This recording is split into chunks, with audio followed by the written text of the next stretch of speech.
Bonjour à tous. Aujourd'hui, où est-ce qu'on est? On se trouve chez Soy Gris, ou de son vrai nom Gaëtan Gris. Donc pourquoi est-ce qu'on est ici? Parce que j'ai eu l'idée d'une nouvelle petite série, c'est-à-dire prendre des gens qui sont passionnés et faire de leur passion un métier. Donc des gens qui ont transformé leur passion en métier tout simplement. C'est quelque chose qu'on va découvrir ensemble et aujourd'hui on commence cette série de vidéos avec du très lourd, c'est-à-dire avec Gaëtan Gris qui est vraiment au top au niveau du graphe. Vous allez découvrir ça avec moi aujourd'hui. Allez, on y va. Alors, salut Gaëtan, je vais te laisser te présenter. Donc n'hésite pas à nous dire d'où tu viens, où tu as grandi, un peu ton âge aussi, ton nom complet, ton blaze aussi. Alors moi je m'appelle Gaëtan Gris, gris comme le béton. Et puis mon nom d'artiste c'est Soy. En fait aujourd'hui j'ai 46 ans, j'ai grandi, je suis né aux Pays-Bas, Okay. J'ai vécu 10 ans là-bas.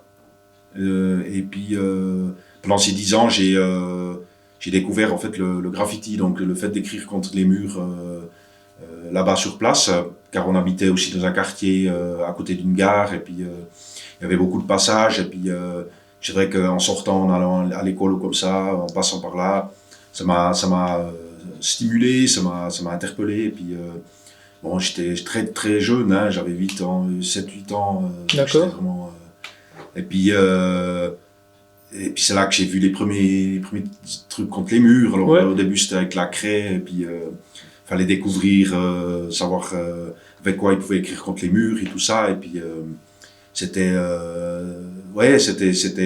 fascinant quoi. Puis Ok. et puis j'ai même été jusqu'à après des fois suivre certains qui faisaient, et puis pour voir comment ils faisaient, et puis tout ça, et puis c'était l'obsession d'écrire contre les murs en fait m'a pris à ce moment-là. Je savais pas que c'était du graffiti, mais D'accord. ça c'est venu plus tard. Et puis je savais pas du tout non plus ce qu'ils écrivaient, donc c'était vraiment, moi je recopiais un peu ce que je voyais. Ouais. Pour me pour écrire, pour taguer en fait. Ok, ça Je marche. savais pas non plus qu'on appelait ça comme ça c'est venu plus tard, mais Ok. donc voilà. D'accord, super. Et puis je crois savoir qu'il y a une différence entre tagueur et graffeur, c'est juste? Oui. Voilà, est-ce que tu peux nous expliquer la différence? Parce que je pense qu'on n'est pas les seuls des fois un peu à confondre. Ouais. Alors c'est vrai que c'est même aujourd'hui beaucoup de gens confondent encore les deux, parce que c'est vrai que c'est très proche, et puis ça fait partie du monde du graffiti. Ouais. Le tag c'est la signature, le tagger c'est celui qui fait les signatures, et puis après on a le graffiti qui est une signature plus élaborée, plus avec la couleur, avec des lettres un petit peu plus stylisées, tout ça. D'accord. Ok, donc si on fait une petite récapitulation, en gros le tagueur il va plus être dans l'écrit et le graffeur plus dans le dessin, on pourrait dire ça? Ouais, plus dans la calligraphie des lettres, dans le dessin aussi, dans le Ouais. côté plus Artistique un peu. Ouais. Maintenant, j'aurais voulu savoir aussi quel était le nom de ta profession. Alors, officiellement, parce que tu t'es professionnalisé, on est d'accord, aujourd'hui, tu as ta propre entreprise, tu vis de ça, hein, c'est juste.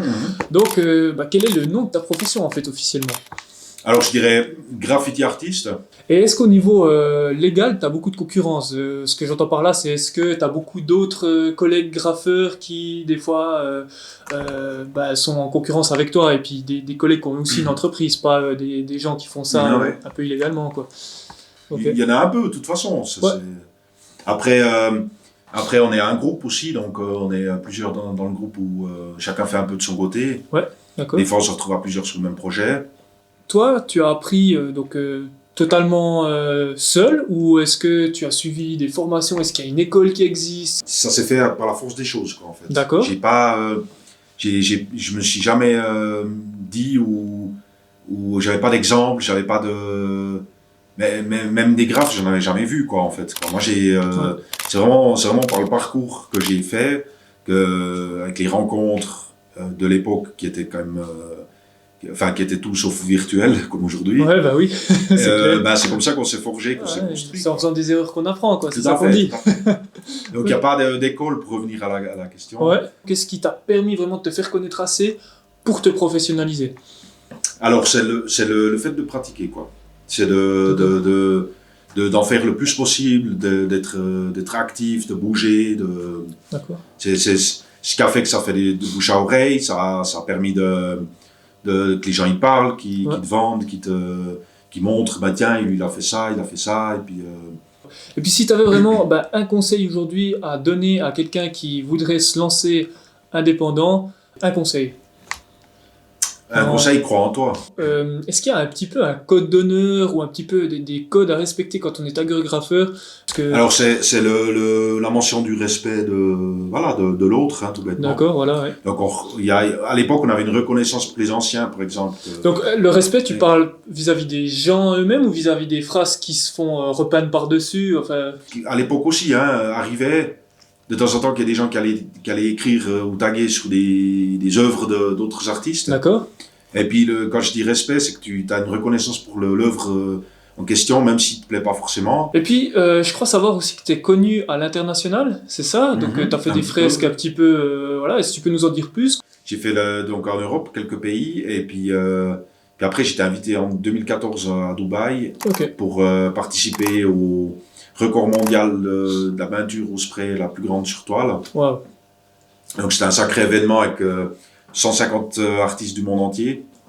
Et puis, donc, ailleurs? Après, j'ai eu en 2016, j'étais invité en Nouvelle-Calédonie. Moi, j'aurais voulu savoir encore, qu'est-ce que tu faisais avant de graffer?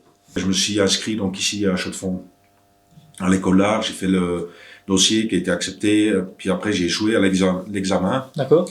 Et puis là, par contre, j'ai pas compris, pas accepté non plus. Parce que ça m'est toujours resté à travers la gorge, quoi. Parce que c'était un truc, j'étais persuadé que c'était ça. Et puis vu que le prof de dessin lui-même me stimulait à faire ça, je voyais pas pourquoi j'avais tout d'un coup raté cet examen, quoi. Ce qui m'a fait que j'étais refusé à l'entrée, et puis je me suis retrouvé sans rien parce que j'avais pas de plan B, et puis c'est vrai que j'étais un peu à l'époque aussi. J'avais pas de soutien vraiment parental non plus, donc j'étais un peu délaissé par moi-même. J'ai commencé à faire des petits boulots là pour gagner un peu des sous. D'accord. J'avais déjà fait un peu pendant les vacances d'été ou comme ça. Mais là, je vais trouver un travail pour travailler, quoi. Et puis j'ai fait l'académie de Meuron, donc à Neuchâtel pendant 1 année. Et j'étais à la bibliothèque beaucoup, chercher des livres et tout. J'ai aussi des livres là derrière qui expliquent pas mal de techniques. Ouais. C'est comme ça que j'ai appris à force de faire moi-même et puis vraiment toi-même, faire mes recherches, quoi. Est-ce que tu te souviens de ton premier graphe? Est-ce que tu peux nous le décrire si oui? Alors, premier graphe, Lego, c'est voilà l'égalité. Voilà, disons ça. Ça a été quand même dans des sous-voies, dans des endroits bord des chemins de fer. D'accord, ouais. C'était vraiment les premières tentatives de remplir des lettres, pour voir comment, avec 3 sprays, remplir même un carré, hein, pour pas que ça coule, pour pas que les traits soient assez propres et tout ça. Ouais. Donc ça, c'était vraiment je dirais une première approche. Et puis après, les premiers graphes ont suivi avec quelques lettres, quoi, pour voir un peu avec la couleur, comment ça donnait, puis tout ça. J'avais compris qu'à l'époque, il fallait fallait proposer, il fallait aller demander, quoi. D'accord, ouais. Ouais, donc t'as compris ça. Après coup, je me dis, tu vas plus t'octroyer un mur comme ça, tu dois aller demander, puis tu dois faire un projet. C'est là que j'ai appris tout ça. Ouais. Et puis beaucoup, c'était avec la commune à la base, hein. Mais rien que le sous-voie du Grand Pont, il fallait faire une demande à la commune pour pouvoir peindre dessous. Est-ce que tu pensais à un moment, quand tu étais plus jeune, que tu allais pouvoir faire de ta passion un métier? Oui, il m'a fallu du temps pour réaliser que... Parce qu'au début, en plus, on payait le matériel, quoi. C'était un budget pour le matériel, puis t'as le mur, et puis tu te débrouilles. Ouais. C'était pas au mètre carré, tu peux demander pour le travail, c'est vraiment, tu te contentes de ça, puis t'es tout content. D'ailleurs, comment est-ce que tu réalises maintenant, je te donne un mur blanc, je te dis, voilà, j'aimerais une phrase dessus, de A à Z, quel est le processus, pour qu'on puisse imaginer le travail que ça représente? On fait rendez-vous, je vois la surface, on discute un peu des sujets, du projet, des envies, des désirs du client par rapport à l'œuvre. Ouais. Après, maintenant ils sont souvent un peu renseignés, hein, avant, donc tu présentes plus trop ce que tu fais ou qui tu es, parce que maintenant tout est vite répertorié. Ouais. Donc c'est pratique, puis en même temps des fois tu te dis on gagne du temps, on va de l'avant, quoi. Ouais, c'est Ils clair. sont déjà au courant, ils ont déjà fait leur choix ou comme ça. Des fois, ils te sortent même déjà des images aussi, des choses qu'ils ont vues ou des photos, donc c'est sympa aussi. Ouais. Et puis après, je prends les mesures et puis les photos, et puis je fais des projets sur les photos. Donc c'est plutôt je dirais des photomontages d'après des esquisses que je fais au crayon avant, juste pour me situer dans le projet. Je fais des petits croquis pour dire ben voilà, il me faudrait ça, comme ça, comme ça. Après, je fais un photomontage avec des photos, soit que je prends moi ou que je fais des recherches d'images. Ça, c'est juste pour gagner du temps aussi au niveau du montage du projet. Mhm. Et puis après, après la présentation, hein, donc des fois il y a 3-4 projets à présenter, des fois il y en a juste un. Ouais. Et après le client il donne son avis et puis il y a des modifications ou pas. Et puis une fois que ça c'est fait, ben, on planifie les travaux, quoi. Ok, ça marche. Quel est un peu le projet le plus fou, le plus original que tu as réalisé, quoi? Bon, il y a eu c'était quoi l'année passée, je crois, dans une église, là, c'était assez spécial. Où ça? Au Locle. Au Locle, d'accord. Ouais. Ben, cette année, il y a eu pour une entreprise de pompes funèbres. D'accord. C'était aussi particulier, quoi. Ouais, ok, je vois. Le contexte. Ça marche, ouais, je vois.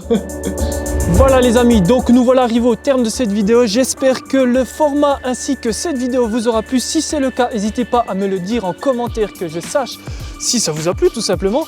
Et puis moi je compte bien continuer à faire ce type de format parce que je me suis éclaté. Donc voilà, vraiment, n'hésitez pas à me dire en commentaire ce que vous en avez pensé. Likez et partagez, c'est important aussi. Et puis moi je vous dis, c'est ciao!